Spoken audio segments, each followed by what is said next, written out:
Hello students, welcome to our channel Jharkhand panthers.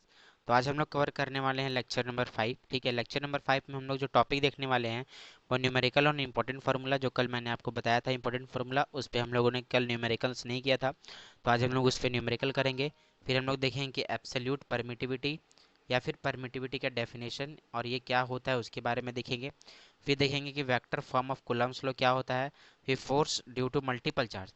कल हम लोगों ने देखा था दो चार्जेस के कारण कितना फोर्स लग रहा है। आज हम लोग देखेंगे कि मल्टीपल चार्जेस के कारण क्या फोर्स लग रहा है और इसके बेसिस पे हम लोग न्यूमेरिकल्स करेंगे। ठीक है, तो आइए स्टार्ट करते हैं आज का लेक्चर। तो कल मैंने आप लोगों को बताया था लिमिटेशन ऑफ कूलम्स लॉ। इसमें जो फॉर्मूला बताया था कि F of medium is equal to F of air, F of vacuum या फिर free space upon relative permittivity और डाइलेक्ट्रिक कांस्टेंट। तो इसको मैं जस्ट रिवाइज करा देता हूँ कि लिमिटेशन क्या है कूलम्स लॉ का। लिमिटेशन मतलब होता है ड्रॉबैक, कि कूलम्स लॉ के लॉ में क्या क्या कमियां रह गई, वही कमी को लिमिटेशन बोला जाता है। ठीक है, तो ये एप्लीकेबल है सिर्फ पॉइंट चार्जेस के लिए। सिर्फ पॉइंट चार्जेस के लिए एक चार्ज मस्ट क्या रहना चाहिए, रेस्ट पे रहना चाहिए। ठीक है, और ये इनवर्स स्क्वायर लॉ को फॉलो करता है। आइए, it is not suitable for irregular shape charge body. ये रेगुलर शेप चार्ज बॉडी के लिए सुटेबल है, लेकिन इरेगुलर शेप चार्ज बॉडी के लिए सुटेबल नहीं है। ये हमेशा एक्ट होता है दो चार्जेस के लाइन लाइन ज्वाइनिंग पे। ठीक है, मतलब दो चार्ज जिस लाइन को ज्वाइन कर रहा है उस पे ये हमेशा एक्ट करता है। ठीक है, अब देखते हैं रिलेटिव परमिटिविटी एप्सिलॉन आर और डाइलेक्ट्रिक कांस्टेंट के क्या होता है। ठीक है, तो the ratio of permittivity of any medium, किसी भी मीडियम का परमिटिविटी का ratio to the permittivity of free space is called relative permittivity या फिर डायरेक्टिव कांस्टेंट। मतलब क्या है कि permittivity of any medium to the permittivity of free space का रेशियो को हम लोग बोलते हैं रिलेटिव परमिटिविटी। ठीक है, तो इसके फॉर्मूला से हम लोग इसका डेफिनेशन याद रख सकते हैं कि relative permittivity is defined as the ratio of permittivity of any medium to the permittivity in a free space is called relative permittivity. ठीक है, हम लोगों ने कल नोट में देखा था कि रिलेटिव परमिटिविटी और डाइलेक्ट्रिक कांस्टेंट का जो होता है वो यूनिटलेस होता है और डायमेंशनलेस क्वांटिटी होता है। ठीक है, डायमेंशनलेस क्वांटिटी होता है। कभी भी एक नंबर में क्वेश्चन आ सकता है कि रिलेटिव परमिटिविटी और डायरेक्टिव कांस्टेंट क्या यूनिटलेस और डायमेंशनलेस क्वांटिटी है, तो ट्रू या फॉल्स, तो क्या लिखिएगा, ट्रू लिखिएगा। तो हम लोगों ने कल इंपॉर्टेंट फार्मूला क्या देखा था कि F of medium, force on a medium is equal to force in air, vacuum या फिर free space divided by relative permittivity और डाइलेक्ट्रिक कांस्टेंट। ठीक है, तो इसी फार्मूला के बेसिस पे आज हम लोग न्यूमेरिकल्स करने वाले हैं। तो चलिए क्वेश्चन नंबर फर्स्ट देखते हैं। ठीक है, question number first, question number first है कि the force between two point charges is 27 Newton in air. दो पॉइंट चार्जेस के बीच का जो फोर्स दिया हुआ है वो 27 न्यूटन दिया हुआ है एयर में। ठीक है, तो हम लोग फोर्स दिया हुआ वो कैसे पहचानते हैं, क्योंकि न्यूटन का जो एसआई, न्यूटन किसका ऐसा यूनिट है, फोर्स का, तो फोर्स ही दिया हुआ है ना, इन एयर में दिया हुआ है। इफ यदि हम लोग इसी दो पॉइंट चार्जेस को वाटर में रख दिया जाए, if same system of charges is placed in water of relative permittivity 81, जिसका रिलेटिव परमिटिविटी 81 दिया है, तो बोल रहा है कि find the force in water, तो वाटर में फोर्स निकालिए।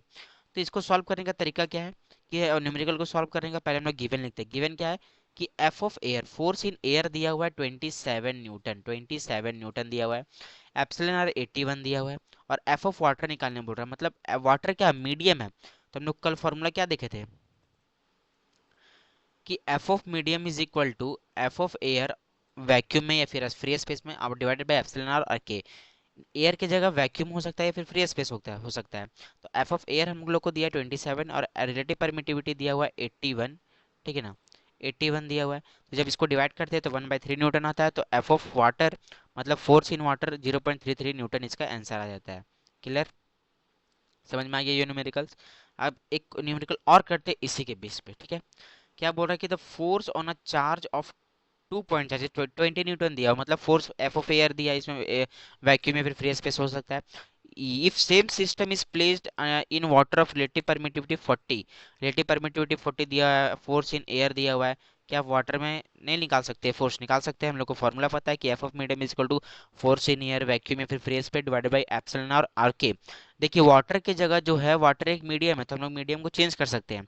वाटर की जगह केरोसिन हो सकता है, पेट्रोल हो सकता है, डीजल हो सकता है और वाटर भी हो सकता है। ठीक है, तो हम यहाँ पर वाटर लिखे हैं, इसकी जगह केरोसिन भी हो सकता है, डीजल भी हो सकता है, पेट्रोल भी हो सकता है, क्योंकि मीडियम है। मीडियम मतलब क्या? मीडियम हम किसी भी चीज़ को मान सकते हैं, मीडियम को हम लोग चेंज कर सकते हैं। ठीक है, तो हम लोग जानते हैं कि F of medium is equal to F of air vacuum free space divided by epsilon और के होता है। तो एफ ऑफ एयर 20 न्यूटन दिया है, 20/40 एप्सिलॉन और डिवाइडेड बाई कर देंगे तो 1/2 न्यूटन आएगा। जब इसको कर डिवाइड करेंगे तो 0.5 न्यूटन इसका आंसर आ जाएगा। ठीक है, क्लियर है? ये न्यूमेरिकल्स क्लियर है? ये काफी इजी न्यूमेरिकल है, ये आपको कर सकते हो, फॉर्मूला बेस्ड न्यूमेरिकल है। ठीक है, अब आते हैं एब्सोल्यूट परमिटिविटी और परमिटिविटी। ठीक है, एब्सोल्यूट परमिटिविटी और परमिटिविटी, ये हम लोग का सेकंड टॉपिक था आज का। तो क्या है ये कि permittivity is the property of any medium. Permittivity किसी भी मीडियम का वो प्रॉपर्टी है which affect the magnitude of force existing between the 2 point charges. 2 point charges के बीच में जो फोर्स एग्जिस्ट कर रहा है उसके मैग्नीट्यूड को ही इफेक्ट करता है, उसके मैग्नीट्यूड को ही इफेक्ट करता है। तो परमिटिविटी इज द प्रॉपर्टी या फिर absolute permittivity is the property of any medium which affect the magnitude of force, force का मैग्नीट्यूड को अफेक्ट करता है जो कि एग्जिस्ट करता है 2 पॉइंट चार्जेस के बीच में। कल हम लोगों ने देखा था कुलम्स लॉ। तो कुलम्स लॉ एग्जिस्ट कब करता है? 2 पॉइंट चार्जेस के बीच में एग्जिस्ट करता है। कुलम्स लॉ का फॉर्मूला क्या होता है फोर्स का? F is equal to K Q1 Q2 by R square होता है। ठीक है, और ये इसका एब्सोल्यूट परमिटिविटी का यूनिट और डायमेंशन काफी बार जैक बोर्ड में पूछा गया है, तो ये काफी इंपॉर्टेंट है। तो ये देखिए यूनिट को देखते हैं। ठीक है, तो F इज इक्वल टू क्या, कल हम लोगों ने क्या पढ़ा था कि F इज इक्वल टू होता है 1/4 pi epsilon naught Q1 Q2 by R square. ये जो 1/4 पाई एप्सिलॉन नॉट है वो किसका वैल्यू था? ये जो 1/4 पाई एप्सिलॉन नॉट है वो किसका वैल्यू था? वो वैल्यू था आपका के का। के का वैल्यू था कि नहीं? के का वैल्यू था। ठीक है, के का वैल्यू था। फिर जब हम हमको निकालना है एब्सोल्यूट परमिटिविटी या फिर परमिटिविटी का, ठीक है, तो एब्सोल्यूट परमिटिविटी उधर जाएगा और एफ इधर आएगा। तो 1/4 pi F Q1 Q2 by R square. मैंने फर्स्ट क्लास में बताया था कि जो चार्ज का जो एसआई यूनिट होता है वो कुलम होता है। तो क्यू का कुलम और एफ का न्यूटन होता है, और मीटर रेडियस का क्या होता है? मीटर। तो मीटर स्क्वायर। तो epsilon is equal to C into C, तो कुलम स्क्वायर। न्यूटन ऊपर जाता है तो पर न्यूटन, और मीटर स्क्वायर जब ऊपर जाएगा तो पर मीटर स्क्वायर। तो एप्सिलॉन नॉट का यूनिट क्या हो जाएगा? कुलम स्क्वायर पर न्यूटन पर मीटर स्क्वायर। ठीक है, ये देखिए ये जैक 2014 और जैक 2016 में पूछा गया है कि what is the unit of absolute permittivity और परमिटिविटी। ठीक है, तो ये काफी इंपॉर्टेंट है। तो एब्सोल्यूट परमिटिविटी का यूनिट क्या होता है? कूलम स्क्वायर पर न्यूटन पर मीटर स्क्वायर। ठीक है, ये ये काफी बार आपके बोर्ड एग्जामिनेशन में पूछा गया है, तो आप ये याद रखिएगा। ये हो गया यूनिट। और अब आते हैं डायमेंशन में। ठीक है, तो F is equal to 1/4 pi epsilon naught Q1 Q2 by R square, इसका coulombs according to coulomb's law होता है। ठीक है, तो एप्सिलॉन नॉट को इधर भेजेंगे और F को इधर भेजेंगे, तो epsilon naught is equal to 1/4 pi F Q1 Q2 by R square होता है। ठीक है, epsilon naught is equal to क्या हुआ? देखिए फर्स्ट क्लास में मैंने आप लोगों को बताया था Q is equal to I T होता है। ठीक है, charge is equal to electric current into time होता है। ठीक है, तो Q is equal to dimension लिखना रहता है तो लोग ब्रैकेट लगाता है, आप लोग क्लास 11 में ही पढ़ चुके हैं। और इलेक्ट्रिक करंट का जो डायमेंशन होता है, ठीक है, वो एम्पियर होता है, टी का टी ही रहता है, टाइम रहता है, तो एटी हो गया। तो एक Q1 का एटी, Q2 का एटी। ठीक है, और फोर्स का हम लोग जानते हैं कि MLT-2 होता है। ठीक है, और रेडियस का हम लोग जानते हैं, रेडियस का क्या होता है? एल होता है। तो रेडियस का स्क्वायर है तो क्या हो जाएगा? एल स्क्वायर हो जाएगा। तो एटी इंटू एटी क्या हो जाएगा? ए स्क्वायर टी स्क्वायर। और एम L1 L2, तो हम जानते हैं कि जब बेस सेम रहता है तो पावर क्या होता है? जुड़ता है, तो L3T-2। ठीक है, और ये जब नीचे वाला क्वांटिटी जब ऊपर जाता है तो जितने भी पावर आते हैं उसके उनके सब क्या क्या साइन चेंज हो जाता है। ठीक है, सबको ऊपर भेजे तो M यहाँ +1 में था तो -1, L-3, T-2 में था, और T-2 ऊपर जाके +2 हो जाएगा, तो 2 2 4 हो गया, और A2 था ही। ये जैक 2023 में पूछा गया है डायमेंशन। ठीक है, पूछा जाएगा डायमेंशनल क्वांटिटी बताइए तो -1 इसके पावर को बताइएगा, -1 -3 4 और 2। ठीक है, समझ में आ गया? तो इसका यूनिट काफी इंपॉर्टेंट है। ये देखिए आपको इसमें थोड़ा प्रॉब्लम आ सकते हैं, यदि आप लोगों ने यूनिट डायमेंशन पढ़ा है तो कुछ भी प्रॉब्लम नहीं आएगा। अब आप लोग सोचते हैं कि फोर्स का ये MLT-2 कहाँ से आया, तो ये आपको यूनिट डायमेंशन में पढ़ाया गया होगा। अगर आपको इसमें दिक्कत हो रहा है तो मैं इसका वीडियो डाल दूंगा एक बार डायमेंशन का, ठीक है, उसमें आपको सब समझ में आ जाएगा। तो आप बस इतना याद रखिए कि फोर्स का डायमेंशन जो होता है वो MLT-2 होता है, रेडियस का लेंथ होता है मीन्स L होता है, और चार्ज का इलेक्ट्रिक करंट इन टाइम होता है, तो इलेक्ट्रिक करंट का एम्पियर होता है, टी का टी होता है। तो सारे वैल्यू को जब हम लोग बैठाएंगे तो A² T² आएगा और ML3T-2 आएगा। तो epsilon naught is equal to M-1 L-3 T⁴ और A²। ठीक है, ये जैक 2023 में पूछा गया है। ये पॉसिबिलिटी कि इस बार जैक 2026 में ये पूछा जाएगा, क्योंकि ऑब्जेक्टिव में पूछा जा सकता है। ठीक है, अब आते हैं नेक्स्ट टॉपिक पे। ठीक है, नेक्स्ट टॉपिक में आने से पहले ये यहाँ पर एक पॉइंट लिखा हुआ है कि जो permittivity produce it's on field, permittivity जो है वो अपना फील्ड खुद से प्रोड्यूस करता है to decrease the interaction between two charges. दो चार्जेस के बीच में इंट्रैक्शन को कम करता है कौन? परमिटिविटी, खुद से इलेक्ट्रिक फील्ड को प्रोड्यूस करके। इंट्रैक्शन इन द सेंस क्या हुआ? रिपल्सन या फिर अट्रैक्शन। रिपल्सन या फिर अट्रैक्शन को कम करता है खुद के फील्ड को प्रोड्यूस करके। ठीक है, फिर से एक बार देखते हैं कि एब्सोल्यूट परमिटिविटी या फिर परमिटिविटी होता क्या है। Permittivity is the property of any medium. Permittivity किसी भी मीडियम का प्रॉपर्टी है जो कि अफेक्ट करता है फोर्स के मैग्नीट्यूड को, जो कि दो पॉइंट चार्जेस के बीच में एग्जिस्ट करता है। क्लियर? और परमिटिविटी प्रोड्यूस करता है खुद का फील्ड, क्या कम करने के लिए? Interaction between two point charges. ठीक है, इंट्रैक्शन इन सेंस अट्रैक्शन या फिर रिपल्सन। ठीक है, इसका यूनिट क्या है? यूनिट के इज इक्वल टू क्या होता है? एफ इज इक्वल टू होता है 1/4 pi epsilon naught Q1 Q2 by R², according to किसके? कूलम्स लॉ के द्वारा। ठीक है, इस के का वैल्यू क्या होता है? के का वैल्यू क्या होता है? 9 × 10⁻⁹ ठीक है, तो एप्सिलॉन नॉट उधर जाएगा, एफ इधर आएगा, तो 1/4 pi F Q1 Q2 by R² होता है। तो epsilon naught is equal to coulomb, C into C newton metre square. तो क्या सी इंटू सी जब मल्टीप्लाई होगा तो कूलम स्क्वायर हो जाएगा, न्यूटन उधर ऊपर जाएगा तो पर न्यूटन हो जाएगा, मीटर उधर ऊपर जाएगा तो मीटर स्क्वायर हो जाएगा। तो ये जो क्वेश्चन, इसका जो यूनिट पूछा गया है, क्वेश्चन क्या आया था पता है कि what is the unit of absolute permittivity या फिर परमिटिविटी, और ऑप्शन में ये सब दिया हुआ था। ये एक नंबर में आ सकता है क्वेश्चन आंसर में, वन वर्ड में, या तो फिर ऑब्जेक्टिव आ सकता है। ठीक है, तो कूलम स्क्वायर पर न्यूटन पर मीटर स्क्वायर जैक 2016-2014 में पूछा गया था। ठीक है, अब आते हैं डायमेंशन में। ठीक है ना, तो डायमेंशन निकालने से पहले हम लोग उसका फॉर्मूला लिखते हैं। तो F is equal to 1/4 pi epsilon naught Q1 Q2 by R² होता है। ठीक है, तो epsilon naught is equal to होता है 1/4 पाई एफ, क्योंकि एफ इधर आएगा एप्सिलॉन नॉट उधर जाएगा। ठीक है, तो Q1 Q2 बाई R² होता है। तो चार्ज इज इक्वल टू होता है इलेक्ट्रिक करंट इनटू टाइम। ठीक है, और ये चार्ज भी is equal to electric current into time. तो इलेक्ट्रिक करंट का जो डायमेंशन होता है वो होता है एम्पियर इनटू टाइम। तो A² T² हो गया, ये समझ में आ गया। अब आते हैं फोर्स का डायमेंशन क्या होता है। तो फोर्स का डायमेंशन होता है MLT-2, और रेडियस का होता है L, तो L² हो जाएगा। तो A²T² ML3T-2।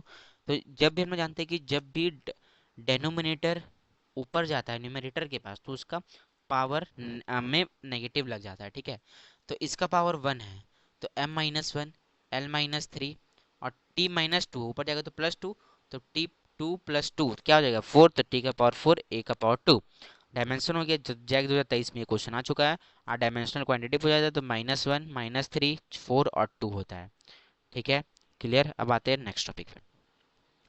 अब आते हैं काफी इंपॉर्टेंट टॉपिक पे, vector form of Coulomb's law. ये क्वेश्चन आ चुका है कि define the vector law of Coulomb's law, define the vector law, vector form of Coulomb's law. ठीक है, तो हम लोग इसमें कैसे लिखते हैं ध्यान से देखिएगा। डिट्टो आपको यदि कि एग्जामिनेशन में आता है तो यही चीज आपको लिखना है। ठीक है, तो हम लोग सबसे पहले कंसीडर करते हैं कि let us consider two point charges Q1 and Q2, जो कि सेपरेट किया गया है डिस्टेंस R से। फर्स्ट पॉइंट क्या बोला कि एक दो चार्जेस को मानिए Q1 Q2 जो कि सेपरेट है R डिस्टेंस के द्वारा। ये चार्ज Q1 है, ये चार्ज Q2 है। ठीक है, ये कौन सा डिस्टेंस से कवर है? R डिस्टेंस से कवर है। ये देखिए R डिस्टेंस से कवर है। अब फ्रॉम कुलम्स लॉ के द्वारा हम लोग जानते हैं कि F इज इक्वल टू होता है K Q1 Q2 by R²। इसको जब वेक्टर फॉर्म में लिखेंगे, इसी फॉर्मूला को हमको वेक्टर फॉर्म में लिखना है। क्यों? क्योंकि हम लोग पढ़ रहे हैं vector form of Coulomb's law का वेक्टर फॉर्म। तो वेक्टर फॉर्म क्या हो जाएगा? F is equal to K Q1 Q2 upon R² into R unit vector. इसका मतलब क्या होता है? ये कैप का मतलब होता है unit vector. Unit vector is equal to क्या होता है? Unit vector is equal to होता है R vector divided by magnitude of R vector, ठीक है। ये आप लोग वेक्टर चैप्टर में पढ़ लिए होंगे कि आर कैप, इसको बोलते हैं आर कैप। इस कैप का जो मतलब होता है वो होता है यूनिट वेक्टर। तो unit vector is equal to R vector divided by magnitude of R vector, ठीक है।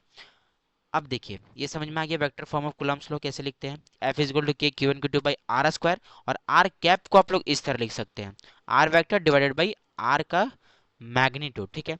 अब देखिए यहाँ पर F12 का मतलब फोर्स ऑन चार्ज Q1, इस वन का मतलब है Q1 और टू का मतलब है Q2।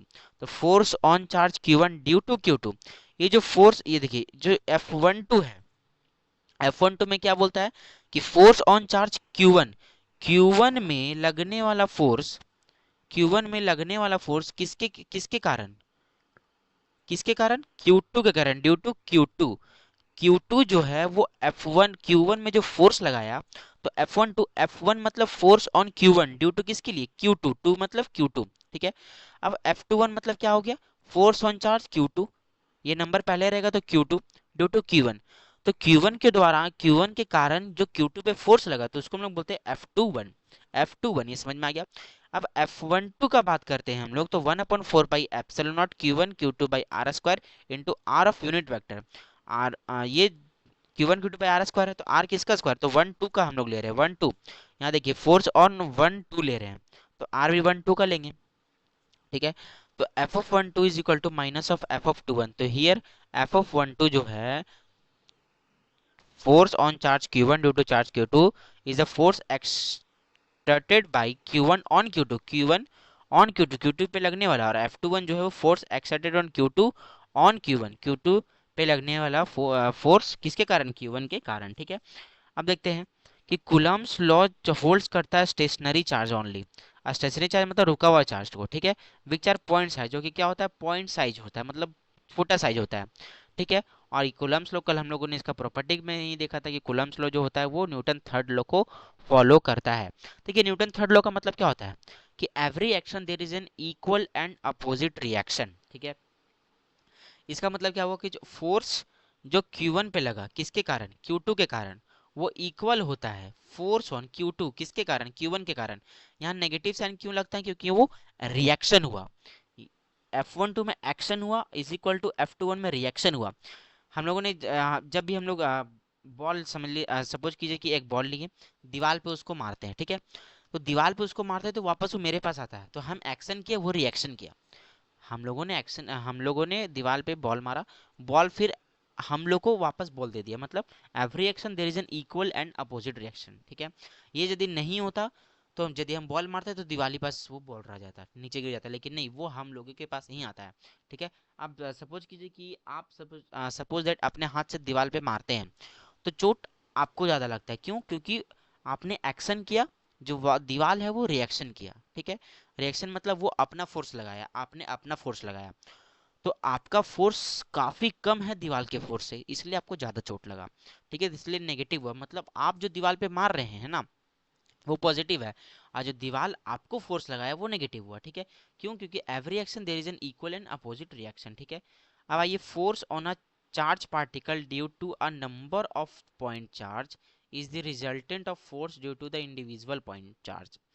इंडिविजुअल पॉइंट चार्ज में जितने भी फोर्स लगते हैं किसके कारण, नंबर ऑफ पॉइंट चार्जेस के कारण, वो रिजल्टेंट होता है उसका, ठीक है। तो vector form of Coulomb's law क्या हुआ कि F of vector is equal to F1 vector F2 vector plus F3 vector dot dot dot dot n times जाएगा, एन टाइम्स जाएगा। तो इसी को हम लोग बोलते हैं, this is called the vector form of Coulomb's law. इसको क्या बोलते हैं, vector form of Coulomb's law, ठीक है। क्या क्या बोले कि अगर vector form of Coulomb's law को डिफाइन करना है, तो सबसे पहले हम लोग एक दो चार्ज को मानिए Q1 Q2, जो कि डिस्टेंस r से सेपरेट हुआ है। फिर हम लिखेंगे फ्रॉम कूलम्ब्स लॉ, जानते हैं कि F is equal to K Q1 Q2 by R square होता है। वेक्टर फॉर्म लिखेंगे तो F is equal to K Q1 Q2 by R square into में r unit vector, r unit vector is equal to क्या होता है, r vector divided by magnitude of r vector, ठीक है। F12 क्या होता है, फोर्स ऑन चार्ज Q1 किसके कारण, Q2 के कारण, फोर्स ऑन चार्ज Q2 किसके कारण, Q1 के कारण, ठीक है। जरा कि समझ में, कूलम्ब्स लॉ जो होता है वो स्टेशनरी चार्ज पे लगता है, और ये पॉइंट साइज में होता है।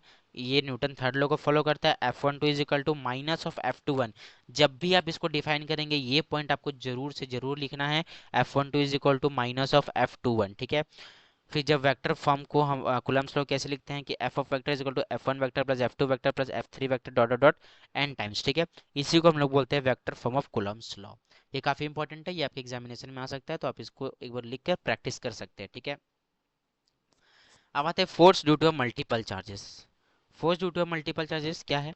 Vectorial sum of vector quantity. Vectorial sum of vector quantity, सभी वेक्टर क्वांटिटी का वेक्टोरियल सम क्या होता है? देखिए, इसका टॉपिक है प्रिंसिपल ऑफ सुपरपोजिशन। ये इसका डेफिनेशन आ सकता है, ये याद रखिएगा। प्रिंसिपल ऑफ सुपरपोजिशन क्या होता है? The force on a given charge, ध्यान से समझिएगा, the force on a given charge due to the number of charges, कि दिया गया चार्ज में जो फोर्स लग रहा है नंबर ऑफ चार्जेस के कारण, मतलब काफी सारे चार्जेस के कारण, वो है vector sum of all the forces.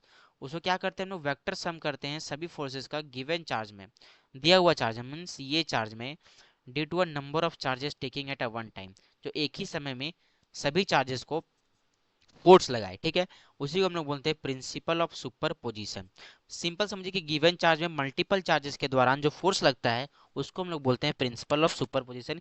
ये डेफिनेशन रटने की जरूरत नहीं है कि दिया हुआ चार्ज में मल्टीपल चार्जेस के दौरान जो फोर्स लगता है उसको हम लोग बोलते हैं प्रिंसिपल ऑफ सुपरपोजिशन। जैसे कि हम लोग देखिए गिवन चार्ज क्या है? क्यू नॉट है, इस पे एफ क्यू वन फोर्स लगा रहा है, क्यू टू फोर्स लगा रहा है, क्यू थ्री फोर्स लगा रहा है, क्यू फोर फोर्स लगा रहा है, मतलब सॉरी क्यू एन फोर्स लगा रहा है, ठीक है। यहाँ पर काफी सारे चार्ज हैं तो यहाँ पर क्यू एन हम लिख दिए हैं। तो एफ क्यू वन किस पे फोर्स लगा रहा है? क्यू नॉट पे।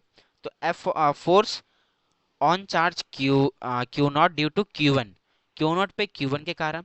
एफ और जीरो टू मतलब क्या होता है कि force on Q zero due to Q two, ठीक है। Force on Q zero due to Q three, ठीक है। Force on n due to Q naught, ठीक है। तो देखिए ये फॉर्मूला आता है, फॉर्मूला क्या आता है कि एफ ऑफ टी मतलब एन टाइम्स के लिए F of zero one F of zero two plus F of zero three plus dot dot dot F plus F of zero n, ठीक है। तो एफ टी मतलब क्या है? Total force on Q naught due to all charges. Total force F T मतलब total force लगने वाला किस पे? क्यू नॉट पे due to all charges. F O one मतलब क्या होगा? Force on charge Q naught due to किसके कारण? क्यू वन के कारण। एफ ओ टू मतलब क्या हुआ? Force on charge Q naught due to किसके कारण? क्यू टू के कारण। एफ एफ जीरो थ्री मतलब क्या होगा? Force on charge Q naught due to किसके कारण? क्यू थ्री के कारण। फोर जीरो का मतलब क्या होगा? Force on charge Q naught due to किसके कारण? क्यू वन के कारण। समझ में आ गया? तो the force between two point, दो पॉइंट के बीच में जो फोर्स लगता है वो does not affect the force between two point charge, it does not affect due to the presence of another charge. किसी भी चार्ज के प्रेजेंस के कारण दो पॉइंट के चार्जेस के में कोई भी फोर्स का इफेक्ट नहीं लगता है। ये बात याद रखिए, ये इंपॉर्टेंट है कि क्या है कि the force between two point charges, दो पॉइंट चार्जेस के बीच में जो फोर्स होता है उसको वो इफेक्ट नहीं होता है अनदर चार्ज के प्रेजेंस के होने के कारण। ये समझ में आ गया प्रिंसिपल ऑफ सुपरपोजिशन क्या होता है। अब आइए नेक्स्ट टॉपिक पे।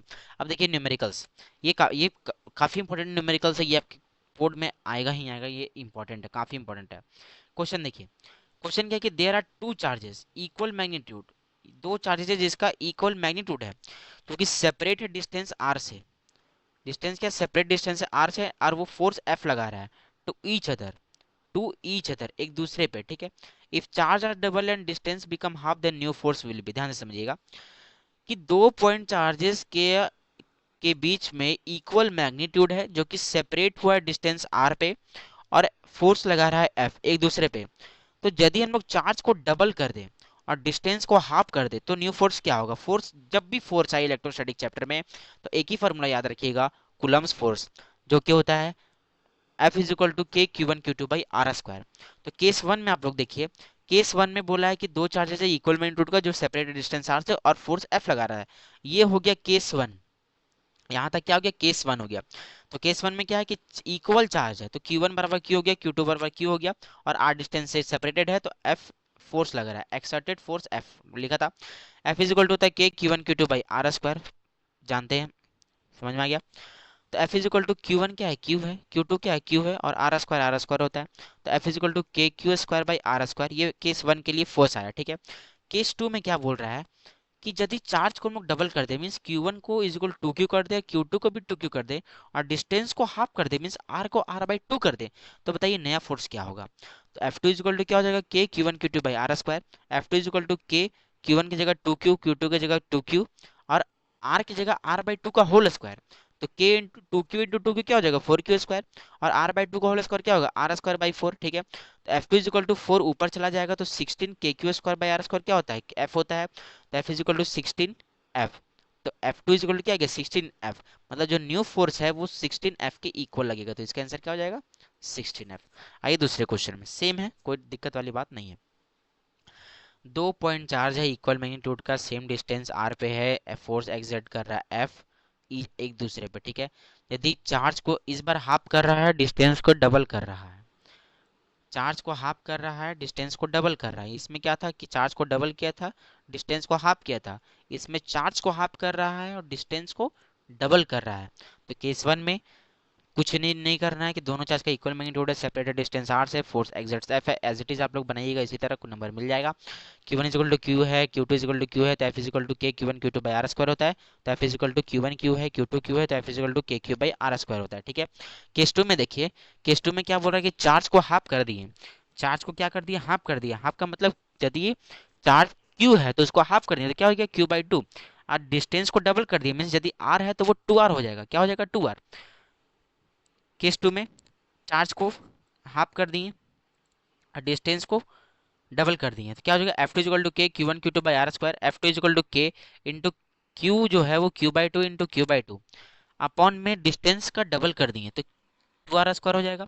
तो F two is equal to K Q square upon में फोर इधर हो जाएगा, फोर इधर भी हो जाएगा, four square, four R square, तो ये जब ऊपर जाएगा तो नीचे आएगा, तो सिक्सटीन आर स्क्वायर हो जाएगा, तो K Q square by R square जो है वो एफ के इक्वल है, तो एफ टू इक्वल टू क्या हो जाएगा, F by sixteen, F two equal to क्या हो जाएगा, एफ बाई सिक्सटीन, ठीक है, समझ में आ गया। देखिए पहला क्वेश्चन ने बोला है, पहले केस वन में, यहाँ तक केस वन है आपका, यहाँ तक जो है अदर तक वो केस वन है, केस वन में बोला है सारे चीज इक्वल है, मतलब Q one equal to Q है, Q two equal to Q है, F is equal to F है, डिस्टेंस आर है, तो आप केस वन बताइए। केस टू बताइएगा कि डिस्टेंस चार्ज को हाफ कर दिए और डिस्टेंस को क्या कर दिए, डबल, तो बताइए न्यू फोर्स क्या होगा, तो एफ बाई सिक्सटीन होगा, ठीक है, समझ में आ गया। अब आते हैं नेक्स्ट क्वेश्चन में, नेक्स्ट क्वेश्चन क्या है, नेक्स्ट क्वेश्चन है कि there are two charge of equal magnitude and distance R exerts force F to each other मतलब केस वन, मतलब एक दूसरे पे सेम इक्वल मैग्नीट्यूड का चार्ज लगा रहा है, तो केस वन देखिए, केस वन क्या, Q one equal to Q है, Q two is equal to Q है, F is equal to K Q one Q two by R square होता है, F is equal to Q one Q है, Q two Q है, तो Q Q into R square, तो F is equal to K Q square by R square होता है, ठीक है।